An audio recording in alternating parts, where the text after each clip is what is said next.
جدير مديحي عالم العصر قائد وبدر ظلام الجهل للجهل طارد أرى مركبي نحوك طرف البلاغة الذي شأوه في درك وصفك جائد قدي مركبا حتما فيوضات ربنا إذا جف عقلي أو إن الفكر جامد. والفصل الرابع عشر, le chapitre 14. Donc, il l'a rédigé, fi i'lamihim, pour les informer, annahu, qu'en vérité, yajibu, il incombe, il est obligatoire, ala kulli man, à quiconque, sur quiconque, ta'allaqa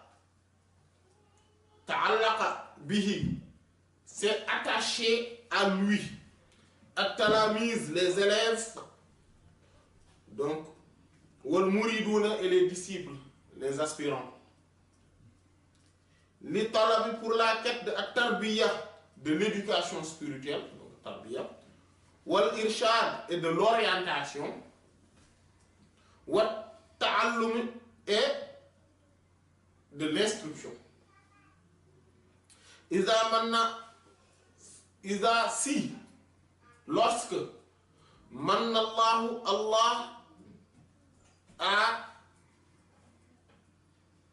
fait le grand, lui a doté un grand bienfait, le grand bienfait ou la munificence, alayhi, à lui, biwujudi, par l'existence ou le fait de trouver man quelqu'un qui, huwa lui, a'lamu, est plus savant, wa akmalu, et est plus complet et plus parfait, minhu que lui, an yansaliha, qu'il se débarrasse anhum, de ses disciples. Wa yattabi'a, et qu'ils suivent, huwa lui, wa hum, et eux aussi, zalikal a'lam, celui-là qui est le plus savant, al akmal, qui est le plus parfait, le plus accompli.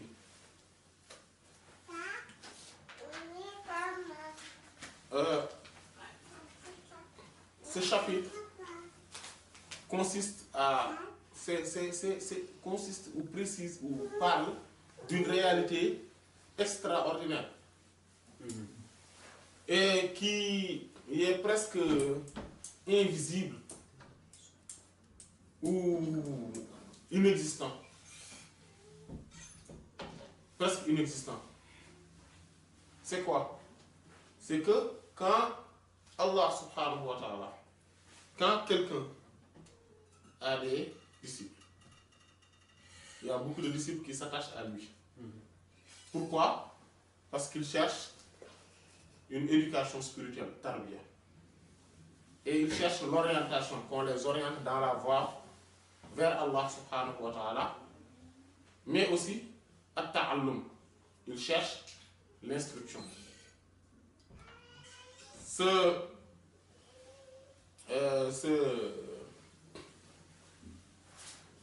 maître-là, donc, doit bien s'occuper et se préoccuper de ses disciples.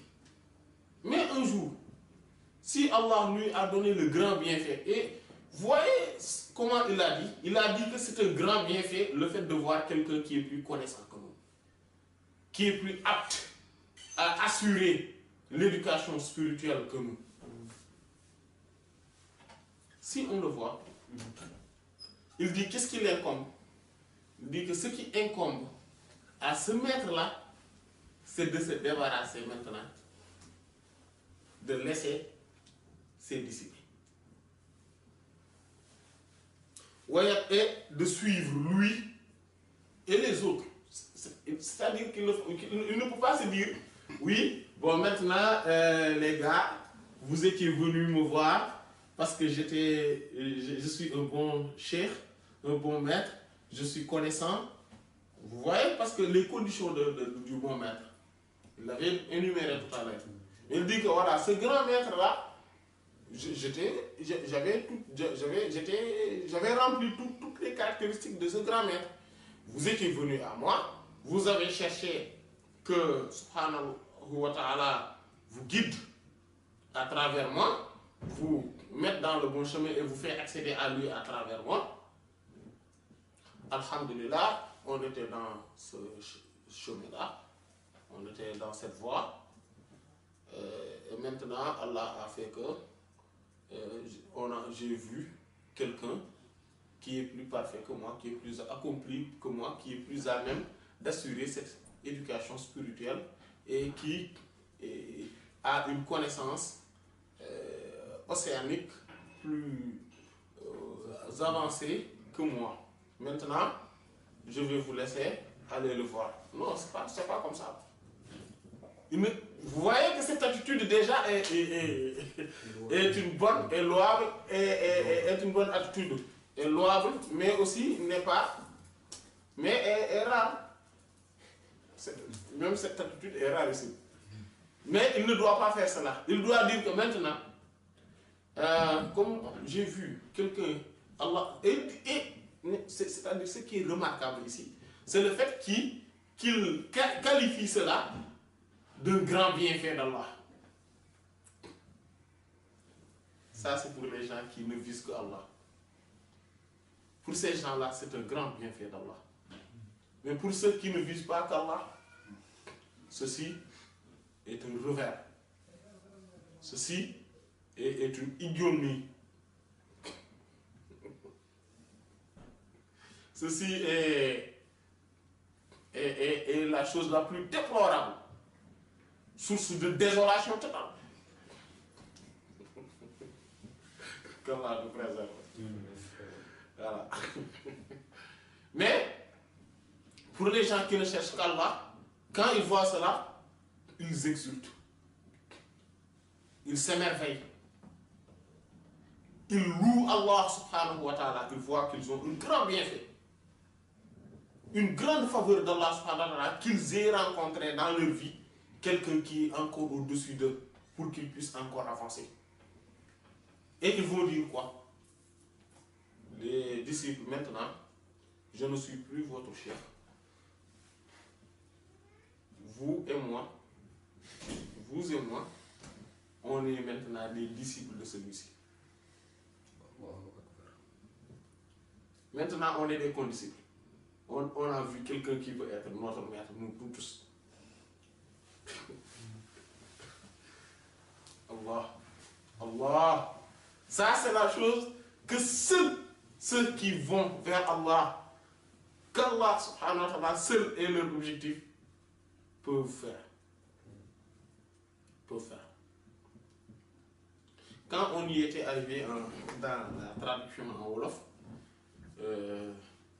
nous avions dit que, en tout cas jusqu'à présent, à l'époque, en tout cas moi je n'ai pas vu, j'ai jamais vu ça. J'ai jamais vu quelqu'un le faire. Maintenant, effectivement, bien sûr, chacun peut se dire que oui, mon maître est plus grand, il est plus élevé, il est plus... Et spirituellement, il est au top, il est suprême, il est le chef suprême des saints. Voilà, les autres doivent le suivre. Tout le monde peut se dire cela. Ou bien chacun peut se le dire, peut se le réclamer, peut le prétendre. Mais quelqu'un qui dit, ok, moi, avec tout ce que je détiens comme possibilité d'assurer l'éducation spirituelle, je ne me considère plus comme votre maître, mais je me considère maintenant comme votre condisciple. Et allons-y voir le plus grand parmi nous. Celui-ci est notre maître. Et ça, cela pourrait engendrer dans la communauté, en tout cas, le fait qu'ils puissent être unis. Et qu'ils puissent être tous dans un même cadre.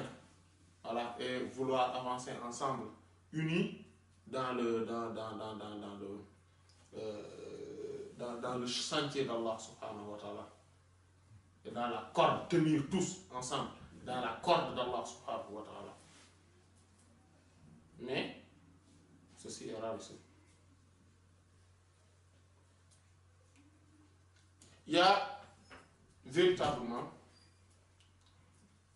jusqu'à présent, qu'un seul cheikh que j'ai vu, qui lui, malgré qu'il est connu et il a accédé dans les hautes sphères de l'ésotérisme,